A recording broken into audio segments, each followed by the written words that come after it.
बंगाल में चुनाव जीतने के बाद में वहां की राजनीतिक परिस्थितियां दिन पर दिन बदलती चली जा रही हैं और बदतर होती चली जा रही हैं। ममता बनर्जी ने साफ तौर पर कह दिया है कि वे इस्तीफा नहीं देंगी। इससे एक नया संवैधानिक प्रश्न खड़ा हो गया है।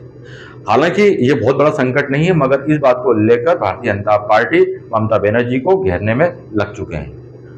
मंदसौर से राज्यसभा सांसद बंशीलाल गुर्जर ने भी आज पत्रकारों को बताया कि ममता बनर्जी का यह कदम काफी हास्यास्पद है और लगता है कि वे भारत के संविधान में विश्वास नहीं करती हैं। उन्होंने आज जमकर ममता बनर्जी को आड़े हाथों लिया।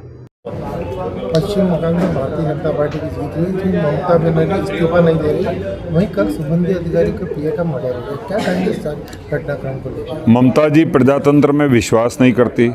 ममता जी संविधान में विश्वास नहीं करती। ममता जी जनता के निर्णय पर विश्वास नहीं करती। अब वो 15 वर्षों से जिस तरीके से सरकार चला रही थी और जिस हिंसा के बल पर वो सरकार में आई थी, उस हिंसा के आधार पर ही बंगाल को चलाना चाहती है। बंगाल की जनता अब उस हिंसा को, उस अन्याय को, उस अत्याचार को, उस भ्रष्टाचार को नकार चुकी है। 200 से ज़्यादा सीटें उन्होंने भारतीय जनता पार्टी को दी। एक नया सूर्य पश्चिम बंगाल में उदय हुआ है और वहाँ की जनता एक रिलीफ महसूस कर रही है। और ममता बनर्जी कहती है कि मैं इस्तीफा नहीं दूंगी। भारतीय संविधान में उनका विश्वास नहीं है, भारतीय जनता के निर्णय पर उनका विश्वास नहीं है, पश्चिम बंगाल की जनता के निर्णय पर उनका विश्वास नहीं है।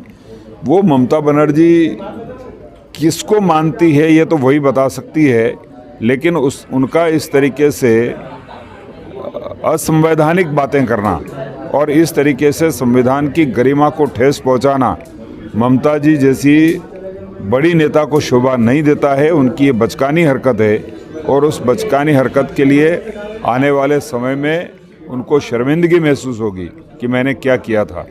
जनता के निर्णय को स्वीकार करना चाहिए और जिस तरीके से इलेक्शन के पश्चात हिंसा कराई जा रही है, वो सुनियोजित तरीके से हिंसा करा करके और पश्चिम बंगाल को अस्थिर करना चाहती है टीएमसी। इसको चलने नहीं दिया जाएगा।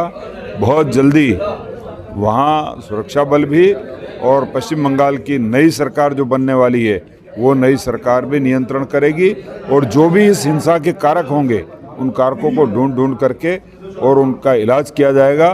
पश्चिम बंगाल में किसी भी निर्दोष व्यक्ति की साथ अन्याय ना हो, अत्याचार ना हो, उसका पूरा ख्याल भारतीय जनता पार्टी की सरकार रखेगी। शुभेंदु अधिकारी जी के पीए का जिस तरीके से नृशंस हत्या की गई है, उसकी निंदा भी किन शब्दों में करें, शब्द नहीं है उसके लिए। वो ये दिखाना चाहते हैं अभिषेक बनर्जी और ममता बनर्जी कि पश्चिम बंगाल में हम जिसी अराजकता चलाना चाहते हैं वैसी अराजकता चलना चाहिए, लेकिन भारतीय जनता पार्टी के शासन में इस अराजकता को कभी बर्दाश्त नहीं किया जाएगा। सबका इलाज किया जाएगा।